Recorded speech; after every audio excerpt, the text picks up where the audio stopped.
सचराचरं तत्पदं दर्शितं येन तस्मै श्री गुरुवे नमः। तस्मै श्री गुरुवे नमः। गुरुर्ब्रह्मा गुरुर्विष्णु गुरुर्देवो महेश्वरः।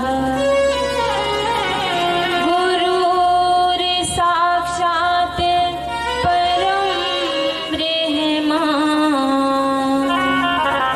तस्मै श्री गुरुवे नमः। गुरु ही ब्रह्मेश्वरूप है, गुरु ही विष्णु रूप, गुरु ही महादेव है, मात पिता गुरु रूप।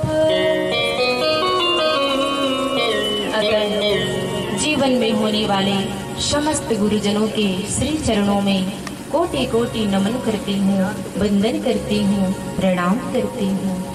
गुरु चरण कमल की वंदना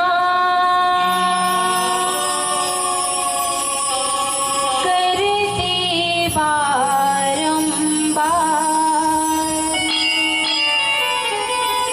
जिनके ज्ञान प्रकाश से मिट जावे अंधियार।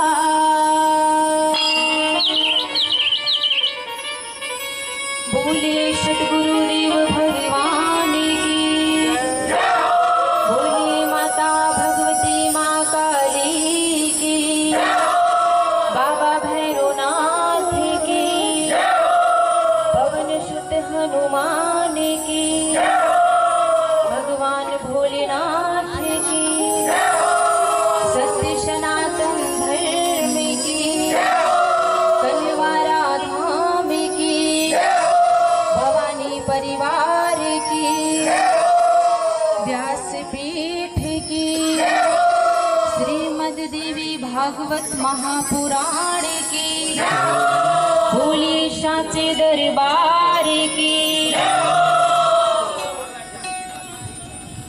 सर्वप्रथम इस वल्लभ नगर की पावन धरा पर विराजमान माता भगवती माँ काली एवं मंच पर विराजमान परम पूज्य सतगुरुदेव जी महाराज के श्री चरणों में कोटि कोटि नमन करती हूँ, वंदन करती हूँ, प्रणाम करती हूँ।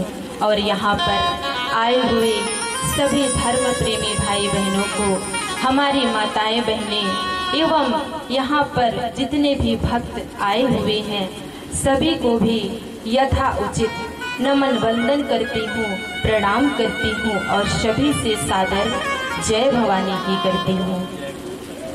मेरे भाई बहन, आइए हम सभी कथा में प्रवेश करने से पहले अपने तन मन को पवित्र करते हुए माता भगवती और गुरुदेव जी की शरण को ग्रहण करें।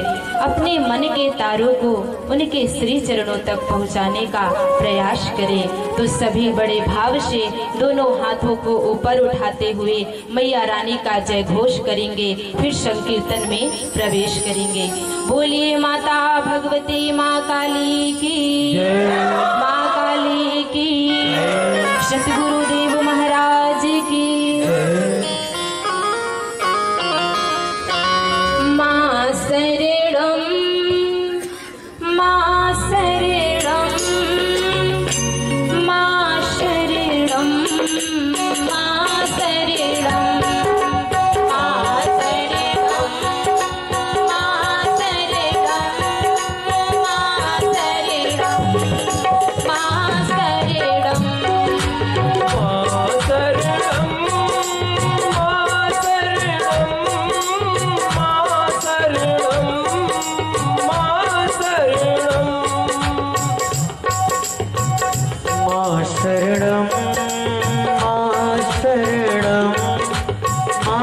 शरणं मां शरणं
प्रेमी बंधुओं, कल की कथा में हम सभी ने श्रवण किया था कि किस तरह से श्री सूत जी समस्त ऋषियों को सर्व कामनाओं की पूर्ति के लिए माँ भगवती जगदम्बा की आराधना करने के लिए कहते हैं।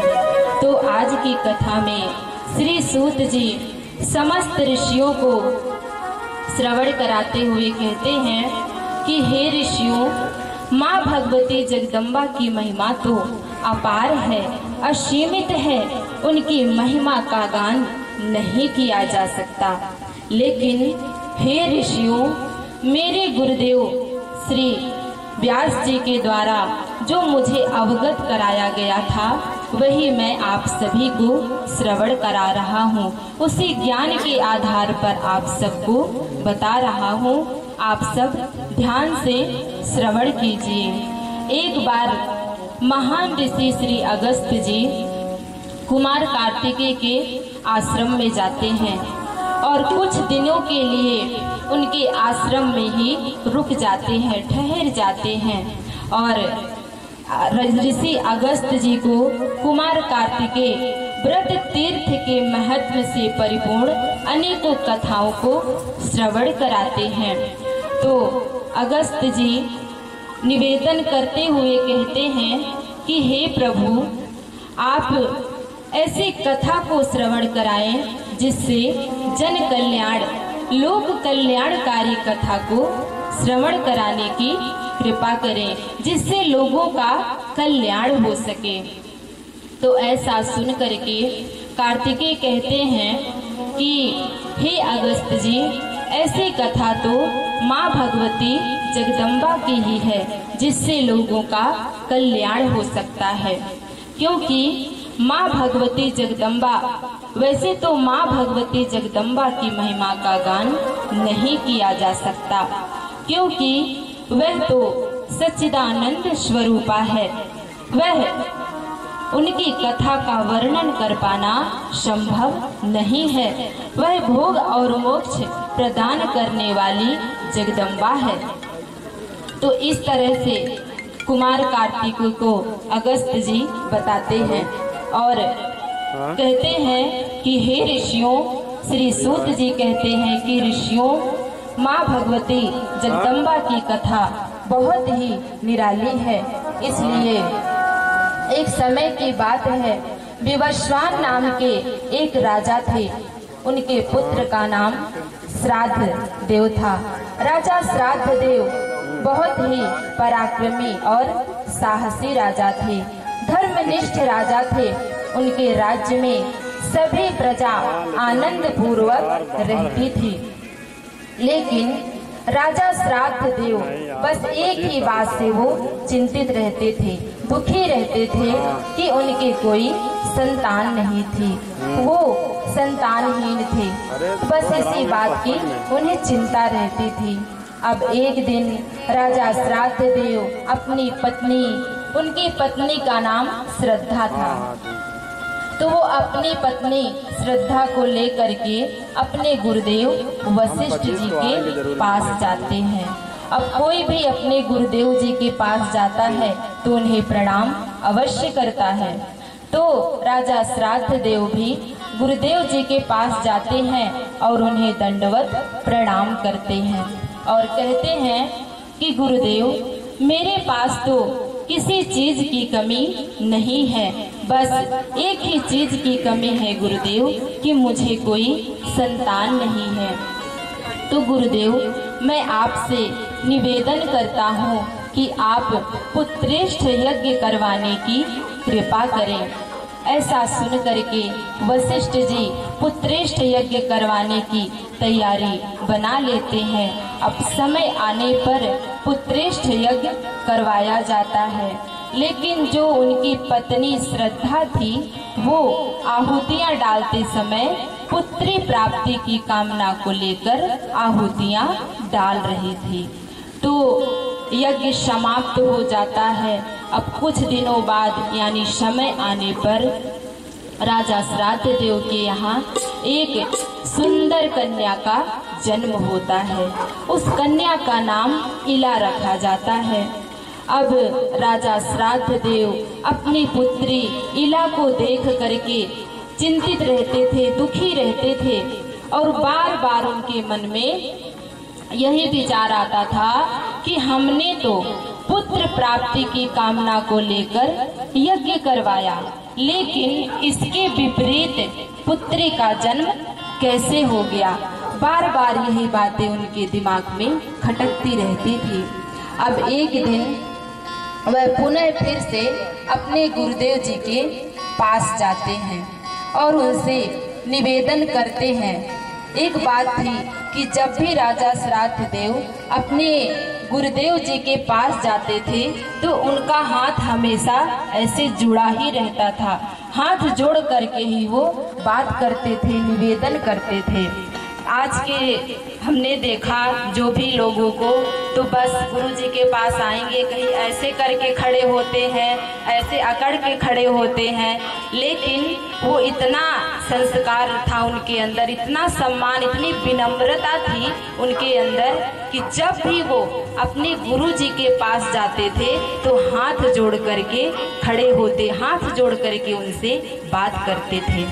तो निवेदन करते हैं कि गुरुदेव, हमें आपने पुत्र प्राप्ति की कामना को लेकर यज्ञ करवाया था, लेकिन गुरुदेव इसके विपरीत पुत्री का जन्म कैसे हो गया। अब यह बात सुन करके वशिष्ठ जी भी चकित हो जाते हैं कि बात तो सत्य है, हमने तो पुत्र प्राप्ति की कामना को लेकर यज्ञ करवाया था, लेकिन इसके विपरीत पुत्री का जन्म कैसे हो गया। तो जब वो अपनी आंखें बंद करते हैं, ध्यान की गहराइयों में जाकर देखते हैं तो सारा दृश्य सामने आ जाता है कि जो उनकी पत्नी श्रद्धा थी वो आहुतियां डालते समय पुत्री प्राप्ति की कामना को लेकर आहुतियां डाल रही थी, इसलिए पुत्री का जन्म हुआ। अब राजा श्राद्ध देव की चिंता को देखकर, उन्हें दुखी देख करके उनके गुरुदेव वशिष्ठ जी सभी लोगों के सामने, जितने भी लोग वहां थे सभी लोगों के सामने, सभी के देखते देखते उन्हें पुरुष रूप में परिवर्तित कर देते हैं। उस इला नामक कन्या को पुरुष रूप में परिवर्तित कर देते हैं। तो सभी अपने गुरुदेव जी की जय जयकार करते हैं कि जय हो गुरुदेव जी की जय हो। हे गुरुदेव, आपकी महिमा तो बड़ी ही निराली है गुरुदेव, बड़ी ही निराली है। ऐसे जय घोष करते हैं अपने गुरुदेव जी का। तो आइए हम लोग भी अपने गुरुदेव जी का जय घोष करते हैं। बोलिए सतगुरुदेव भगवान की जय, भगवान की जय। तो मेरे भाई बहन, मैं भी आप सबसे यही कहना चाहूंगी कि यदि हमारा कोई भी कार्य ना होता हो तो गुरुदेव जी की शरण में जाने से वह कार्य अवश्य हो जाएगा। जितने भी हमारे बिगड़े हुए काम होंगे वो जरूर बन जाएंगे, सिर्फ गुरुदेव जी के चरणों में प्रणाम करने से। तो आइए बड़े भाव से सभी गुरुदेव जी के चरणों में प्रणाम करते हैं इस भजन के माध्यम से। गुरु चरणों कर लो, गुरु को करो प्रणाम, कि बिगड़े सारे बनेंगे काम। गुरु चरणों में बंधन कर लो, गुरु चरणों में बंधन कर लो, गुरु को करो प्रणाम, कि बिगड़े सारे बनेंगे काम, के बिगड़े सारे बनेंगे काम।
जीवन अपना सफल बनाया, सतगुरु का जो ध्यान लगाया। जीवन अपना सफल बनाया, सतगुरु को जो ध्यान लगाया। लोभ मोह नहीं होता उसको, लोभ मोह नहीं होता उसको, जो गुरु को करे प्रणाम, के बिगड़े सारे बनेंगे काम, के बिगड़े सारे बनेंगे काम।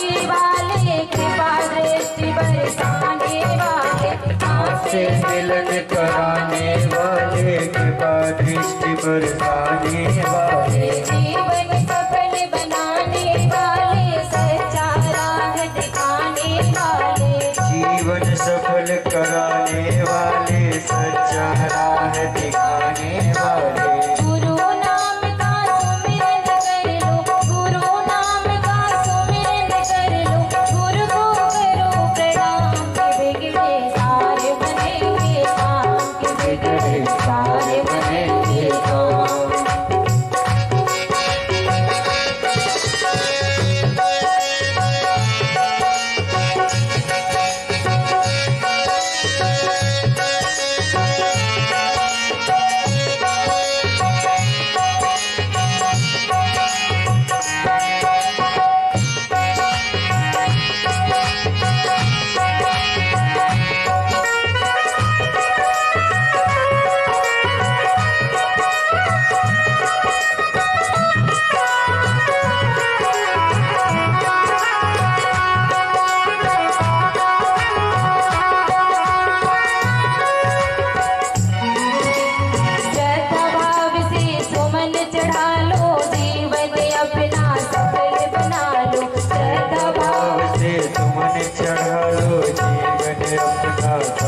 बना लो, जीवन के सौभाग्य जगा लो, गुरु चरणों में शीश झुका लो, जीवन के सौभाग्य बना लो, गुरु चरणों में शीश झुका लो। भव से वो तर जाता है, भव से वो तर जाता है, जो गुरु को करे प्रणाम, बिगड़े सारे बनेंगे काम, बिगड़े सारे बनेंगे काम।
सतगुरुदेव जी भगवान की, बोलिए माता भगवती माँ काली की, बोलिए सच्चे दरबार की।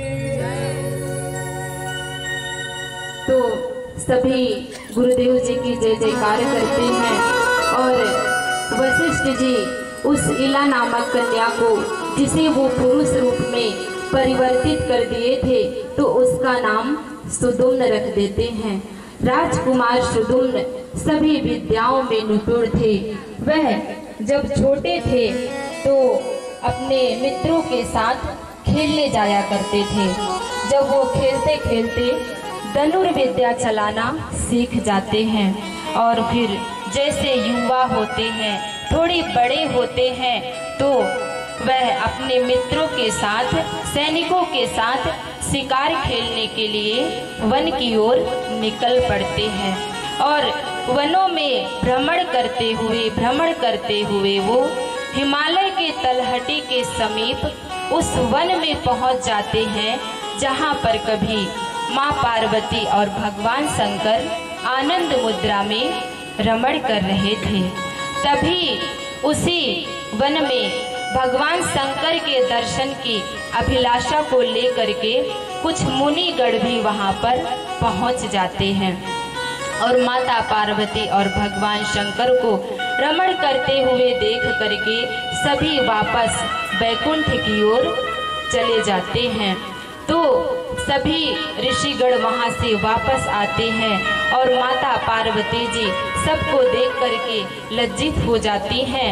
तो भगवान शंकर अपनी प्रियतमा को खुश करने के लिए उस वन को ही श्राप दे देते हैं कि आज से जो भी पुरुष इस वन में आएगा वो स्त्री रूप में परिवर्तित हो जाएगा। तभी से सभी पुरुषों ने उस वन में जाना ही बंद कर दिया था। लेकिन क्या हुआ कि संयोगवश राजकुमार सुदुम्न उसी वन में पहुंच जाते हैं और जैसे ही वो वन के अंदर प्रवेश करते हैं तो वैसे ही वो स्त्री रूप में परिवर्तित हो जाते हैं। ऐसा देख करके वो बड़ा दुखी होते हैं। यहाँ तक कि जो घोड़े थे वह भी घोड़ियाँ बन जाते हैं, सभी स्त्री रूप में परिवर्तित हो जाते हैं।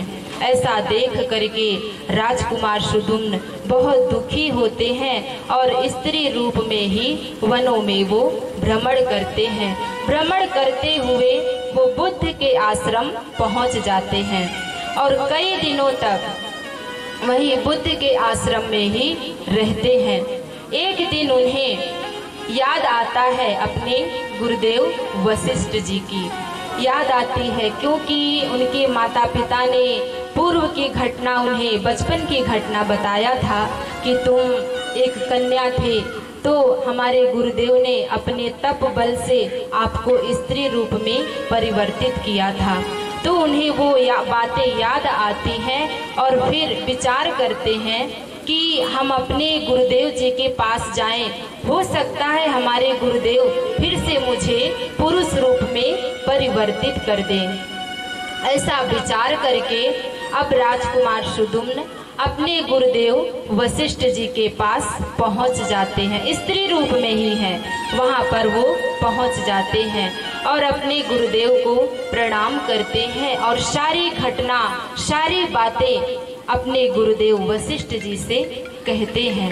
ऐसा सुन करके वशिष्ठ जी बहुत दुखी हुए और उनके पुरुषत्व के लिए उन्हें फिर से पुरुष रूप में परिवर्तित करने के लिए वो भगवान शंकर की आराधना करने के लिए कैलाश पर्वत पर चले जाते हैं।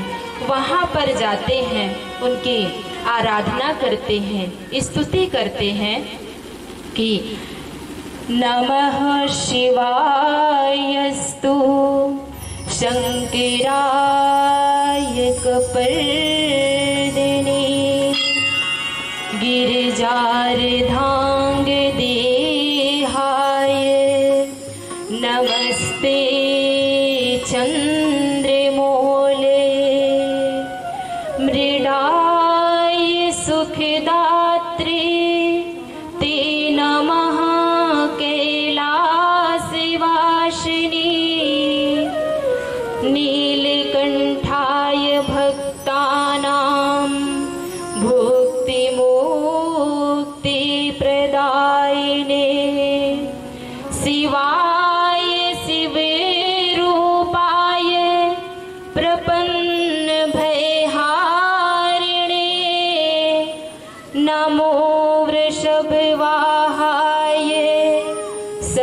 शरण्याय परात्मने ब्रह्म विष्णवे स्वरूपाय सर्गे स्थिते लये शुचा नमो देवाधिदेवाय वरदाय पुरारये। इस तरह से वशिष्ठ जी भगवान शंकर की स्तुति करते हैं, उनकी आराधना करते हैं। तो उनकी आराधना करने पर भगवान शंकर प्रसन्न हो जाते हैं और प्रत्यक्ष दर्शन देकर के कहते हैं कि हे ऋषिवर, मैं आपकी आराधना से अति प्रसन्न हूँ। अब तुम्हें जो भी वरदान चाहिए तुम मुझसे मांग सकते हो। ऐसा सुनकर के वशिष्ठ जी कहते हैं कि हे प्रभु, हे भोलेनाथ, मेरा एक शिष्य है जो आपके द्वारा श्रापित वन में जाने के कारण वह स्त्री रूप में परिवर्तित हो गया है। तो हे प्रभु, मैं आपसे निवेदन करता हूँ कि आप उसे हमेशा के लिए पुरुष रूप में परिवर्तित कर दीजिए, परिवर्तित कर दीजिए प्रभु, परिवर्तित कर दीजिए। ऐसा सुन करके भगवान शंकर कहते हैं कि हे ऋषिवर, राजकुमार सुदुम्न 1 महीना स्त्री और 1 महीना पुरुष रूप में रहेंगे। ऐसा कह करके वो अंतर ध्यान हो जाते हैं। तब वशिष्ठ जी कैलाश पर्वत से वापस अपने राज्य आ जाते हैं। अब जब राजकुमार सुदुम्न 1 महीना स्त्री और 1 महीना पुरुष रूप में रहने लगते हैं, तो जब वो स्त्री रूप में रहते तो महल के अंदर ही रहते थे, और जब पुरुष रूप में होते थे तो राजकीय कार्य करते थे। तो इस तरह से समय गुजरता चला जाता है। एक दिन वशिष्ठ जी के मन में विचार आता है कि क्यों ना राजकुमार सुदुम्न को हमेशा के लिए पुरुष रूप में रहने के लिए माँ भगवती जगदम्बा की आराधना की जाए, क्योंकि वह तो जगत की जननी है, जगत माता है। वह पुकार को सुन करके उनकी रक्षा जरूर करेंगी और उन्हें हमेशा के लिए पुरुष रूप में परिवर्तित करने का, पुरुष रूप में रहने का वरदान दे देंगी। ऐसा विचार करते हैं और वशिष्ठ जी माँ भगवती जगदम्बा की आराधना और उनकी स्तुति करते हैं कि जय देवी महादेवी भक्तानुग्रहकारिणी, जय सर्वेसुराराध्ये जयानंत गुणालये। हे देवी, हे महामाये, हे भक्तों पर कृपा करने वाली, करुणा वाली मैया, आपकी जय हो, जय हो मैया, आपकी जय हो। हे भव सागर से पार करने वाली जगदम्बा, आपकी जय हो, जय हो मैया, आपकी जय हो। इस तरह से वो माँ भगवती की स्तुति करते हैं और माँ भगवती उनकी स्तुति आराधना से प्रसन्न हो जाती है। बोलिए माता भगवती माँ काली की, माँ काली की, भैरवनाथ की, श्री सतगुरुदेव जी भगवान की स्तुति करते हैं और माँ से निवेदन करते हैं कि मैया, मेरा एक शिष्य है जो भगवान शंकर के द्वारा श्रापित वन में जाने के कारण वो स्त्री रूप में परिवर्तित हो गया है। तो माँ, मैं आपसे निवेदन करता हूँ कि मेरे उस शिष्य को आप हमेशा पुरुष रूप में रहने का वरदान दे दीजिए, वरदान दे दीजिए मैया, वरदान दे दीजिए। तो इस तरह से वशिष्ठ जी के निवेदन करने पर माँ भगवती जगदम्बा प्रसन्न हो करके और राजकुमार सुदुम्न को हमेशा के लिए पुरुष रूप में रहने का वरदान दे देती हैं। अब राजकुमार सुदुम्न पहले जैसे अपना जीवन आनंद से व्यतीत करने लगते हैं। तो धर्म प्रेमी बंधुओं, इस तरह से श्री सूत जी माँ भगवती जगदम्बा की महिमा, अनेकों प्रकार की महिमा श्रवण कराते हैं सभी ऋषियों को और कहते हैं कि माँ भगवती जगदम्बा की महिमा बड़ी ही निराली है। उनकी महिमा का वर्णन नहीं किया जा सकता है, बड़ी ही निराली होती है माँ भगवती जगदम्बा की महिमा। तो मेरे भाई बहन, ये होती है माँ भगवती जगदम्बा की कृपा। उसी तरह से हमारे गुरु भाई श्री प्रभात गुप्ता जी के ऊपर भी माँ भगवती जगदम्बा की कृपा हुई, जो उन्होंने माँ भगवती जगदम्बा की कथा का आयोजन किया है। तो आइए बड़े भाव के साथ मैया रानी के चरणों में एक छोटा सा भजन अर्पित करती हूँ। आप सभी बड़े ध्यान से श्रवण करेंगे।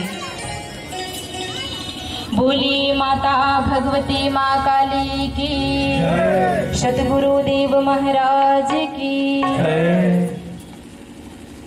आज मैया का कीर्तन हमारे अंगना, आज मैया का कीर्तन हमारे अंगना, आज मैया का कीर्तन हमारे अंगना, आज मैया का कीर्तन हमारे अंगना, हमारे अंगना हो, हमारे अंगना, हमारे अंगना हो, हमारे अंगना, आज मैया का कीर्तन हमारे अंगना, आज मैया का कीर्तन हमारे अंगना।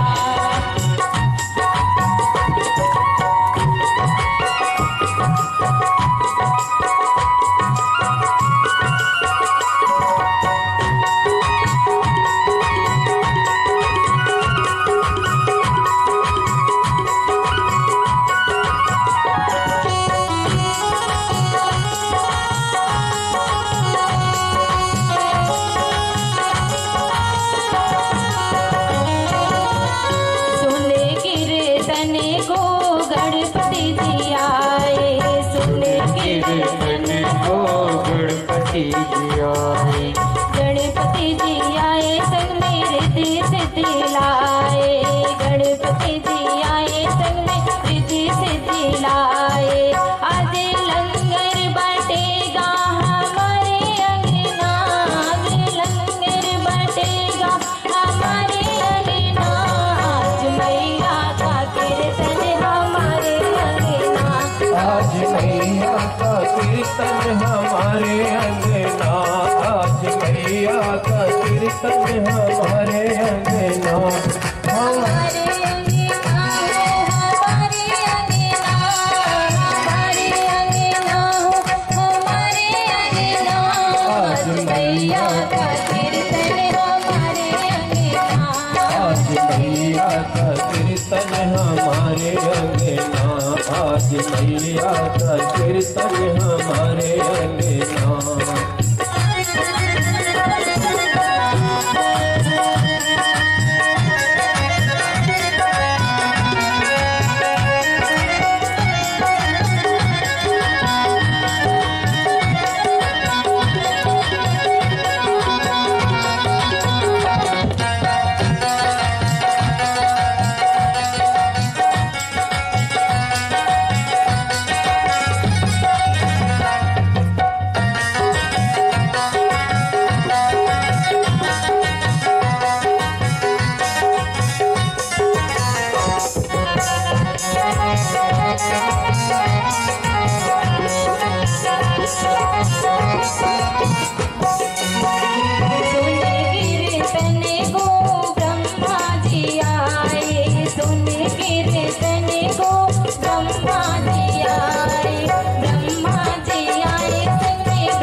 कीर्तन हमारे अंगना, आज मैया का कीर्तन हमारे अंगना, हमारे अंगना, हमारे अंगना, हमारे अंगना, हमारे अंगना, आज मैया का कीर्तन हमारे अंगना।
मैया का कीर्तन हमारे अंगना, आज मैया का कीर्तन हमारे अंगना, हमारे अंगना, हमारे अंगना, हमारे अंगना, हमारे अंगना, आज मैया का कीर्तन हमारे अंगना।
भगवती माँ काली की।